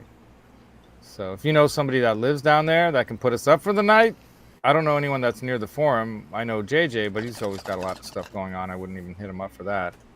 And G. Butchnoff lives too far. He's like 2.5 hours away from where the. Where's a U-Haul at a Walmart? Where's a U-Haul at a Walmart? Oh, U-Haul and a Walmart. Walmart. That's all we need. Yep. You take sleeping bags. Yeah, I'd rather pay $150 for a place to stay. That's all I'm saying. Anyway, so we'll try to get a 4-bed bunk bed place like last time Johnny booked us in that place when it was raining and we went to the Book Soup. Yeah, I can possibly see with my mom because we have our mom's friend up here and she lives. Does she have a backyard? Can we bring a tent? Well, she's back up here, but she lived down in LA and knows a lot of people. So I'm just like, oh, okay. Well, hook us up, brother. Anyway, maybe we'll be paying you for a place to stay, you know. I just gotta wait till my mom gets back from work. So that's exciting. So you make that happen. Buy your own ticket, but I'll share with you our seats. I'll send it to you right now, so you know where we're gonna be. And I'm gonna end the show soon because we got stuff to do, places to be. Movies to see. Let me see. Mike, do you not want to see the Deadpool Wolverine movie? I do, but my wife's not that interested in it. She's like, meh. It's Hugh Jackman. No, she likes him. But she's not so much into the whole. She's just not that she's not a Ryan Reynolds fan. She likes him too. but she's just Ryan like the whole Reynolds Marvel will never thing. top Van Wilder. I will say That- Deadpool's I not gotta say- like it's Marvel, but it's not Marvel. It's the R-rated Marvel. Yeah, right. Yeah, it's like what's that show? Was it on Netflix or Cinemax or what Netflix? What thing is it on? The Bad Boys or the Boys or what's it Oh, called? The Boys. It's on Amazon. The Prime. Boys. Yeah. Amazon. Okay, yeah. Yeah. That's another one of those like, you know, I love The Boys. superpower I people love The gone Boys. bad. I love The Boys. It's so good. It's so so good. brutal. No, I haven't seen. Yeah, it's so no, brutal. it's I haven't so seen the new brutal. season. I don't have Amazon Prime anymore. Yeah, so here are my instructions for Sammy Hagar. And by the way, Loverboy pulled it off too. They kicked ass. Did They they? sounded great. Oh, they sounded great. I don't I know was what gonna say, people you were went to the complaining Concord about how show, they right? didn't sound good. Yeah, like some other people. I think it was God, who was it? Charles Green was talking about how Loverboy didn't sound good at all. I think where they were sitting, it must not have been good. Where we were at, it was pretty good. And where we're going to be sitting tomorrow is pretty good too. We're not so up front or on one side where you don't have decent, you know, sound. Okay. Where we were last night was, you know, a little bit off from center to the left, but it was pretty good. But You know me. I'm going to be my- critiquing the sound the whole time. dude, you know, it was a little bass heavy, like drums and stuff would be typically a little too heavy on the bass drum, like a lot of these kinds of shows. It was at the But, Pavilion, wasn't it? It was at the Concord Pavilion, yeah. Sleep Yeah. Train Pavilion. Now it's something else. Can't remember when. Yeah, I'm trying to get the internet to work on my phone. I'm trying to look at my tickets. Okay, here we go. View those tickets. Oh wow, we're in the same section as we were last night, but in a different stadium in different seats, but very close. So, So the same but should different. I tell you or should I just send it to you? I just sent it to me. Yeah, I'm just gonna. I can't. It won't allow me to screenshot it. Oh, it did now. Oh, that's weird. It wouldn't allow me to do it yesterday. Well, Okay, it I'm won't gonna let you do if you screenshot. go and try to like redeem the ticket, like and go in and stuff. You can't do it with a screenshot. Right, right. No, because it's got that moving thing and whatnot. Yep. All right. All right. Let me see. I'm gonna send it to you here. Nice thing is I There have you go. multiple phones. So So. basically, whatever you can find in that row or Okay. around that row in that section, that's where we're gonna be. Okay. And it's pretty decent. It's off on the side a bit, but 207. it's good view and distance. The other ones I was looking at were further back from the stage, and it just seemed so far. And I'm like, you know what? Let's get a little closer. And it was the same pricing, so I just went with it. But yeah, So no, we have Boston is- already 7 people going in a group. Did you Oh, know hell yeah. that? Yeah, Man. me, Brent, But- Johnny, now you, and then we've got now you makes it 8. G. Butchnoff, his 2 daughters, and his nephew. Yeah. I Okay. saw Right on, Sammy Hagar Martin, just- rock on, dude. We'll talk soon when you're awake. Some other time because it's like 9 p.m. there almost. We got to talk about our trip to Europe because we're going to be going to hang out with those dudes because they rock. Yeah. So I sent it to Insta. Yeah. But anyway, so let me get your thoughts on this show and your feelings about Van Halen. And you're a young guy, so for you, this is probably different than it is for me. Or No, yeah, but like I said, I grew up listening to Sammy Hagar, like listening to all of like my parents are big fans of Sammy Hagar, so I grew up they like listening Mantra to all stuff. of his stuff and all of his Van Halen stuff. They Yeah. like him a little bit more than David Lee. Yeah, David Lee. Roth. So Blasphemy. DLR.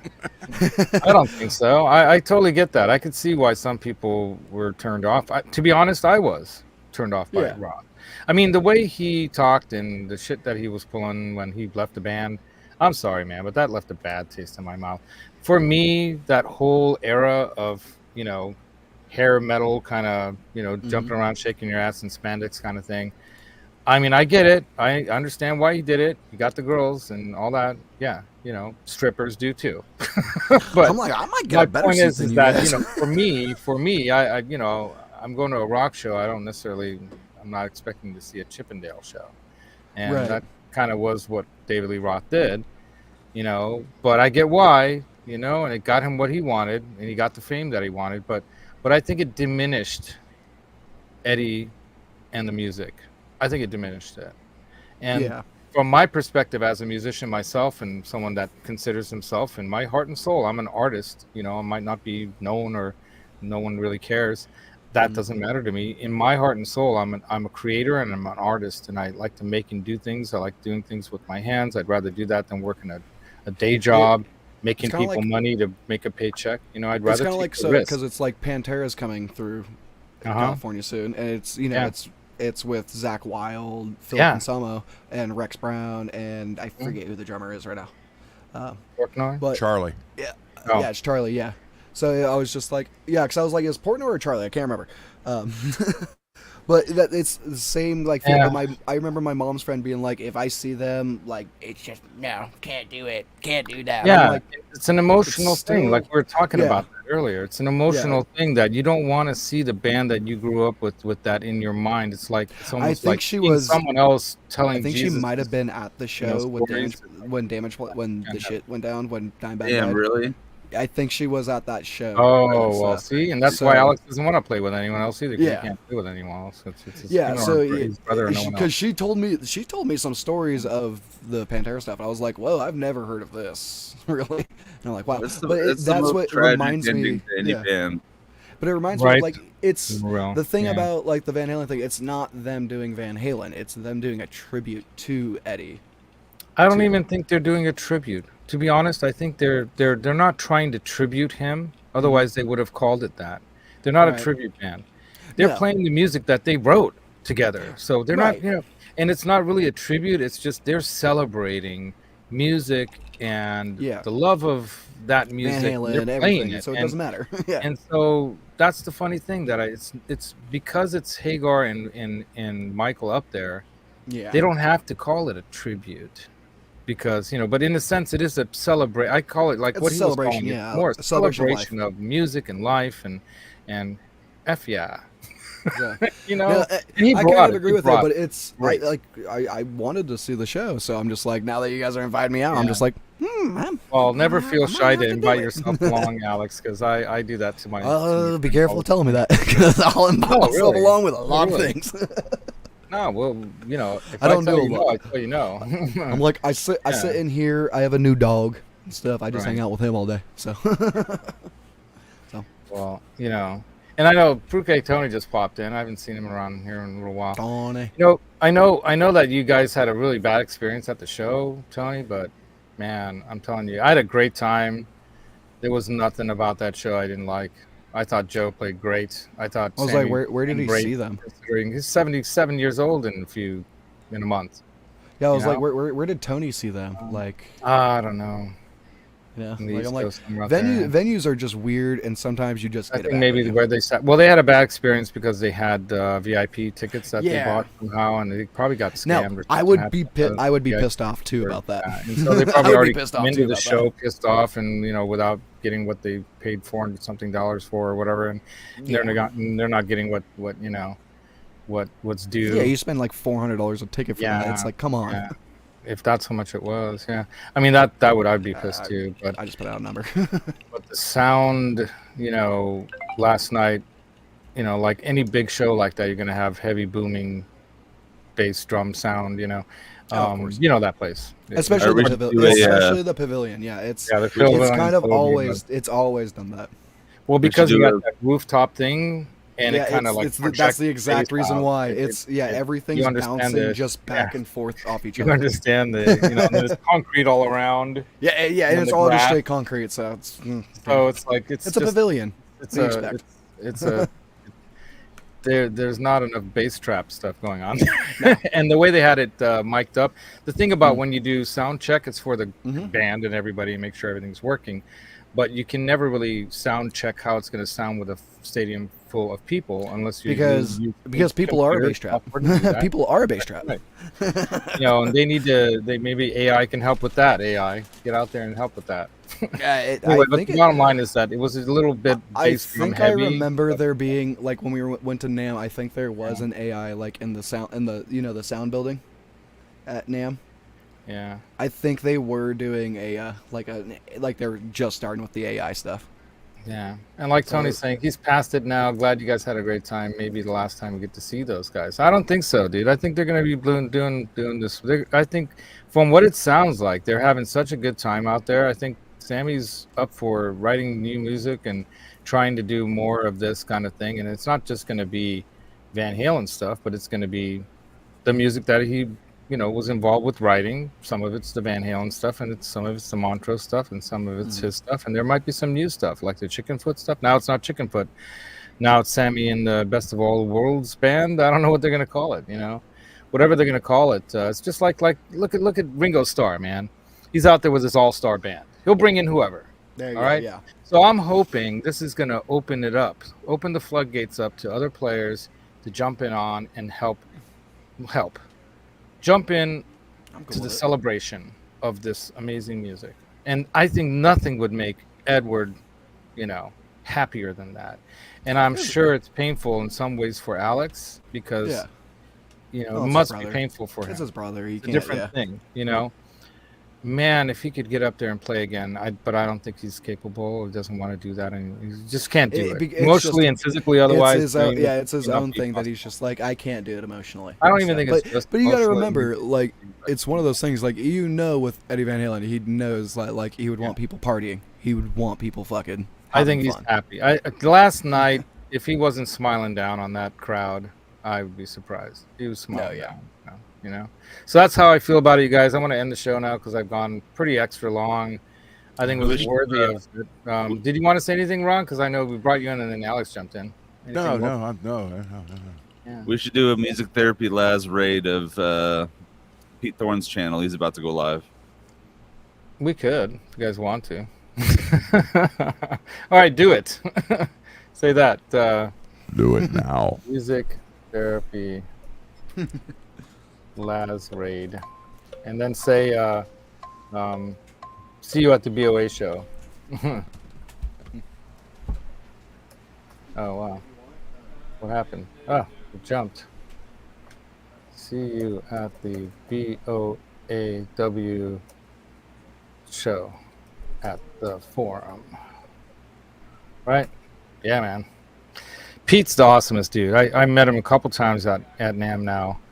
And I can't tell you enough what a awesome dude he is. Really, really good guy. And what can you, another guy can play. He can play that stuff. He can play it with the proper respect, the tone, and he knows what he's talking about. He knows. He's good friends with Dave. He's worked with a lot of other people around, that camp. He knows the Van Halens. He's known Eddie, so I'm sure, it made him feel good to be able to go up there and play when they did their tribute in LA a while back. I wish I could have gone to that, man. That would have been great. And I hope to see more of this kind of thing. I know other bands like the Foo Fighters and others have, thrown in a little sprinkle here and there of some Van Halen tunes in their sets just as a tribute and whatnot. But I got to say, last night's show, Sammy brought it, and Joe was the hero, and that new guy, Ray, was doing pretty good on the keyboards. Not quite Eddie, but he was pulling it off.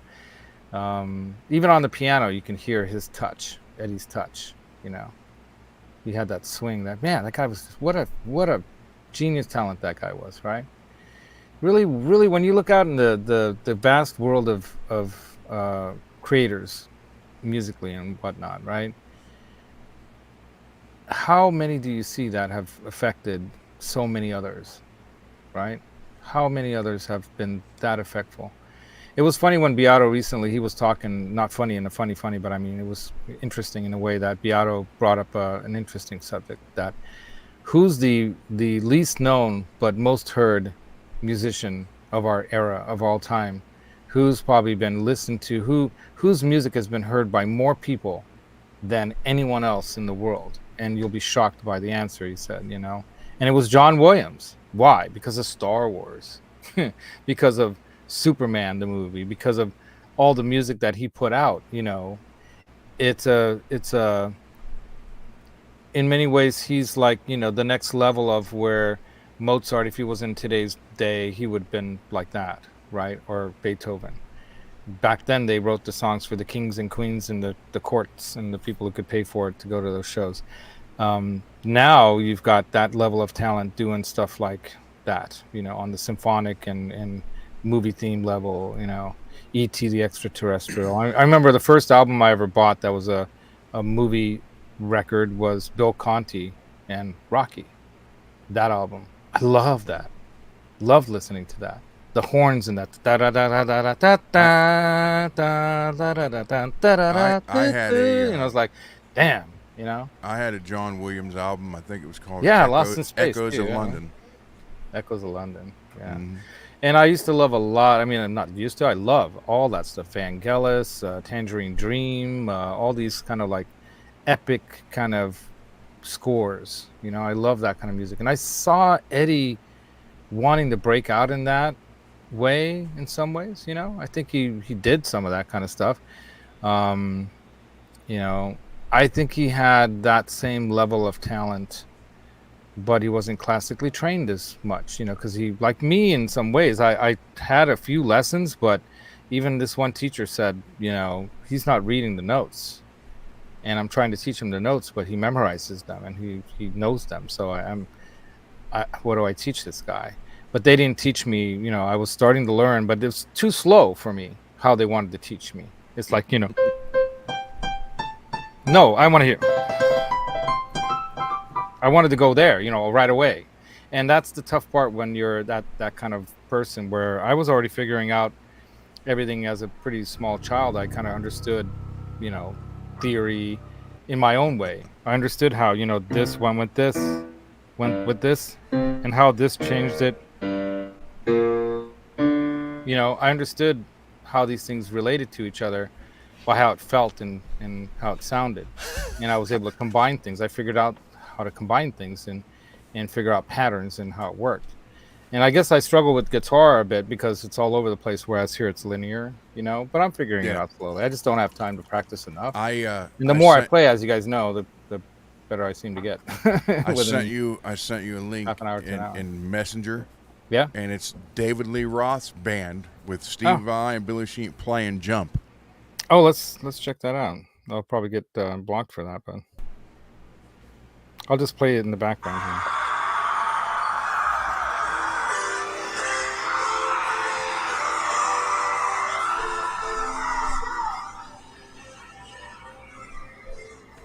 You can hardly hear it now.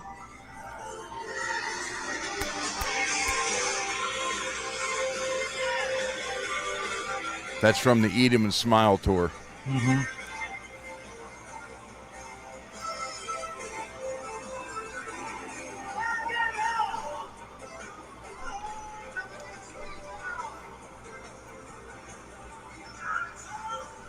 See, I got to stop it right there. I hate when Dave sings it like that. It just makes me want to turn it off.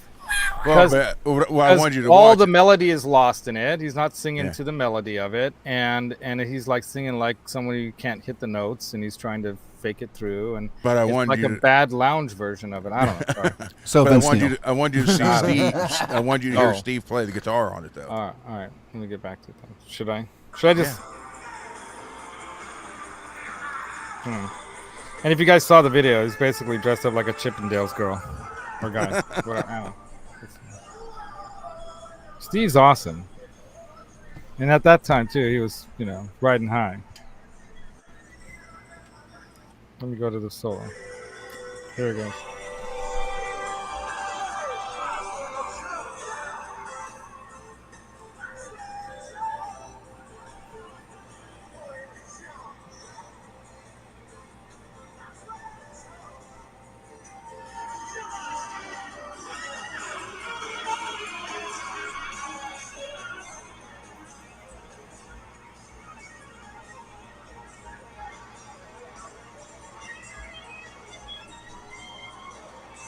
He did his own style of that, right? Mm-hmm. Yeah. It wasn't as good as Eddie, but it's still good though. Still damn good. It was Steve, but it was good Steve. solo. And it was just like last night when they did Jump, and Joe played it, and it was Joe with his style, and it was amazing. Yeah. Don't forget to go live from the show tomorrow. Can we do that? Is that a YouTube video? That was a YouTube video, I think, right? Share it to Uncle Raymond. Share it on the screen. You've got a branch now, dude. Use That's it. right. Damn. Shit, Rhett. Like, oh, I can actually post links. Go check that out. You know, the thing is, man, if anyone's not enjoying this tour and don't think it's worth the money, you're big time missing out, bros and brodettes, bros and chicks. I don't want to say the other one that people rhyme that with often. Oh, boats and That's hoes. wrong. Yeah. I just want to say, go see it if you like rock and roll. If you like to have a good time, if you like to be surrounded by, I have no idea what's going on there. My Is that wife's you, working Octo? on it. My wife's working on a I closet. thought Octo It was a something phone was happening. vibrating. Yeah, that's a phone vibrating on like a table. Okay, she's telling you, get your ass up here and do the dishes. Anyway, I got to get out and do the happy fun time family stuff too. But yeah, man, I'm excited you're coming, Alex. Very excited. Yeah, to be honest, I got to figure it out when my mom gets here. Yeah. Like when she gets off of work, I got to talk to her about it. That's the only thing. Let that's me holding back at the know moment. today because maybe later tonight I'm. Yeah, going I'll let you know to- by. Yeah. I should let you know probably like 4 or 5. Yeah, let me know by then. My mom was working in an Airbnb this morning, so she's Okay. just cleaning. She's cleaning an Airbnb. She should be back in like Got you. an hour, Ah. a couple hours. Yeah, just let me know because we got to book a place to stay. too. Yeah. So we need to know. As I was looking at the 3 or ticket, 4? I found the exact row and everything, so it's just like it's only $50. Right on. I might do it. It's just Just go to I the just gotta whiskey figure and it. spend the night there at the whiskey. Just sleep at Lenny's Lounge. You know, There you hang go. out there all night long till the morning. You know. Anyway, we'll figure that out, y'all. Until just walk next time, Hollywood Boulevard this all was kind of an unusual but still therapy-related music is therapy show, and that we were talking about how I think Sammy healed himself with music. He's healed many others through music, I think. Maybe it would be great for Alex to get out there and participate in some way. It might be healing for him too. Sometimes, the thing about everyone has their own way of dealing with not just death but grief, and sharing the grief with each other can sometimes help you get through it easier. Yeah. Because then you realize it's not just you, and even though no one's going to feel the same way as Alex feels, about his brother, we all love him. We all love Alex. We all love Eddie. We all love the music. I love, what shirt did I wear last night? I didn't wear this shirt. I bought this at the show, right? I didn't wear this shirt. Guess what shirt I wore? Somebody guess. Mammoth. What shirt do you think I would wear? That's Mammoth. right. I wore a Van Halen Mammoth shirt. shirt. Oh, No. oh, there you go. I wore a Mammoth shirt. Why? Because Eddie was saying to everybody, wait till you see my kid and what he's going to do. So if there's anyone out there bad-mouthing his son, what's wrong with you? That's what I have to say. I don't you get got that. some problems. You've got to work on yourself a little bit, because he's trying to, show the love of music that his father brought up with in his son. My mom's in love with his son. How can you not be? The guy's loves amazing. Mammoth, yeah. And like Yeah, you she's said, seen he's a Mammoth better multiple drum than times, his dad. He's a better drummer than his dad. Anyway, I love that he has a great sense of humor and he knows how to handle the public fairly well. He's got, amazing life ahead of him. Whatever he produces or creates in the world, I'm going to be happy to take part in some way. And I'm happy I was at that show last night, and I can't wait to go to the next show tomorrow. Are you And whoever stopping joins at us down there and whoever's there, you're going to have a great time. I'll guarantee you that. Are you stopping at the wine building? On the way back on Tuesday. I'm giving Amanda my other bottle that I originally bought for you. I'm giving her that one. I'm taking it down because she deserves it, because she's awesome. And she's always been so cool with me, like painting my pedals and all. Dude, Amanda's so She's cool. real good friends with Kathy, Randy's sister. Oh, is she? Well, Mhm. I'm definitely going to go to their store if it's open on Tuesday. I'm hoping it's open on Tuesday. And I'm going to go there and buy a red and a white for myself again. And I'm going to get the one for you, the red, and have it Thank shipped you. to you. Thank you. So, as a I got thank you for working on CC's guitar, when I send that to you and have you check it out and make sure it's all good. I'll send me the That's my thank Jackson. you I'll to set you. it up for you too. Yeah. No, I can't, dude. It's just too expensive. It's too expensive, dude. It's like sending and returning. Well, That's well, $200 you know- there and back. It's No. just stupid. Yeah. If you join Oh, I have to do that. If you join stamps.com, I sent my guitars from here to Dane for $53 insured. All right, but is that all the time or is that just once? That's all the time you're a member of stamps.com. And it was through UPS. All right, I was going to say, yeah. I'll remember stamps.com. I'm going to send this CC guitar to you. I get basically free shipping. I should hand it to you and have you ship it. Connections. This is what it's all about. All right, you guys, I really do got to go. It's already afternoon. My sweetie's waiting for me patiently. She's the awesomest person in the world that I know. And she puts up with not just puts up. I think she's very happy for me, what I'm doing here, but she wants me to make music. So don't you guys agree? I should start making music more? I agree. Yes. Yeah. All right. Yes. All right. So next show, the intro is going to be one of my original songs that you have not heard before on piano. All right.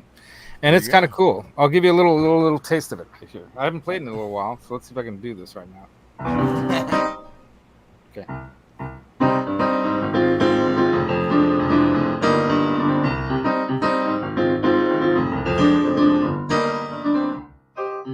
I should be playing it up here.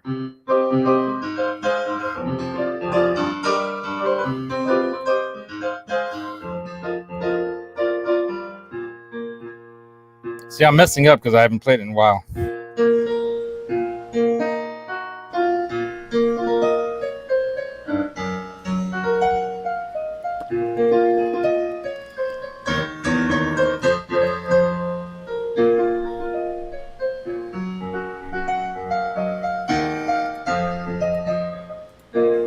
You need to put that on the sound of the jump stuff.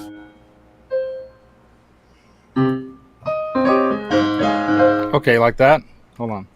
all right. Let me find it. Oh, I kind of like this. There you go.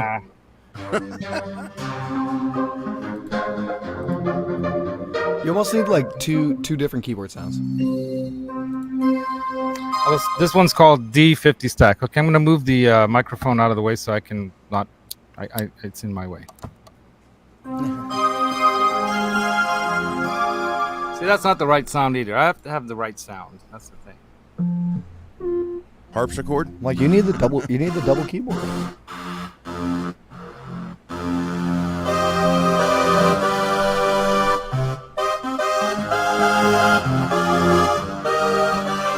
See, that's the wrong sound too.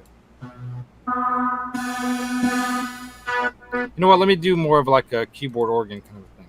Yeah.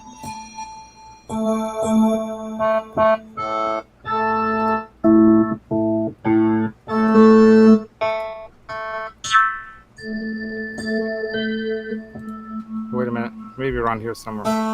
No. There's too many sounds in this keyboard.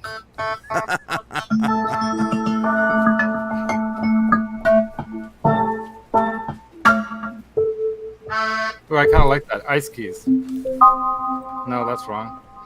Hold on. All right, hold on.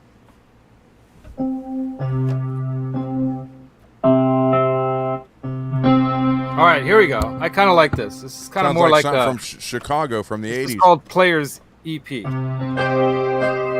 right, it's too loud. Is it good? You're good. You're good.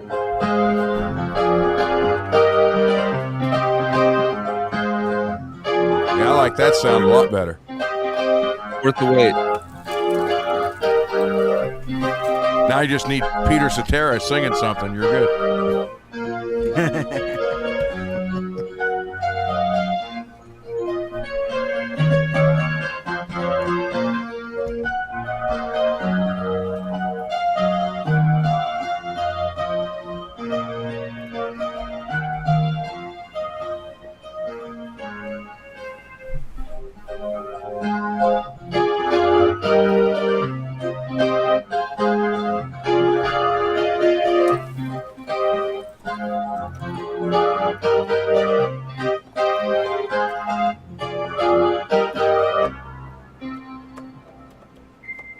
That's all you get for right now.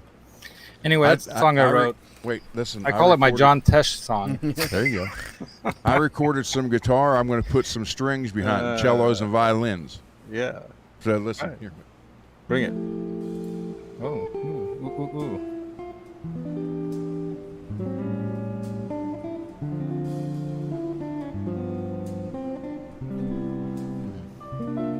Brush snare.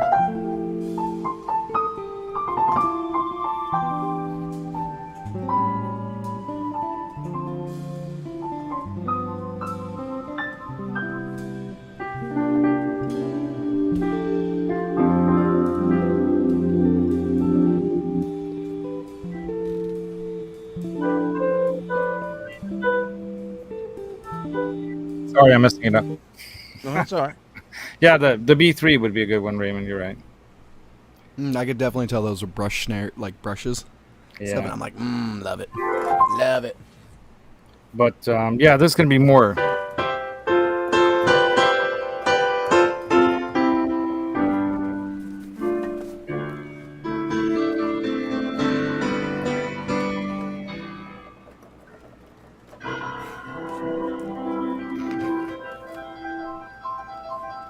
If I can hold my keyboard with one hand, it's not a good keyboard. Hey, all keyboards are good.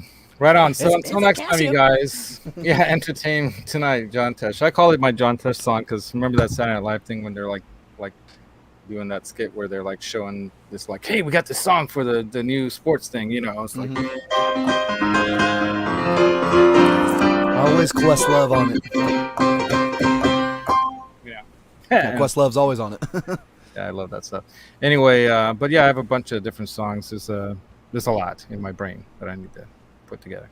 Anyway, until next time, you guys, Music Therapy Laz. Enjoying this day with you guys. Had a great time last night. We'll see you tomorrow. We're going to probably go live from the road because why not? Johnny Bean's show tonight. Check it out. He invited me in. I don't think he's doing a show tonight. No, he Am I is. wrong? He's going to talk tonight about the show. He's going to do a quick little thing tonight, and he invited me in. So Cool. he'll send me a link, I guess, cool. and we'll be talking about our experience there. He had a great time too. You know, it's great to see Johnny having a good time. Cool. Yeah, He needed, man, he what a needed show. a break. And then I'll end it on this. From all the moving, he needed a break. Yep. Yeah. I'm going to show you guys a picture of Mr. Mike in the audience there. Because I got to mess with him. Because he did sneak his way into a really great seat at one point. and let's see. I think I have a screenshot of like a close-up of it. Yeah, there he is. So this is how much fun Mr. Mike had. Hold on. And then we'll end it on that, and then we're going to go do our thing today. There he is, Mr. Mike. That's right. Yeah. Right on. All right, you guys. So until next time, man, be good. Or like Sammy says, we're getting too old, or we're getting too old for this, or what did he say? He says that Alex says that we're not getting any younger. So go out and have fun. Rock and roll. Laters, everybody. That is literally what my dad told me. I have to hit the end button twice.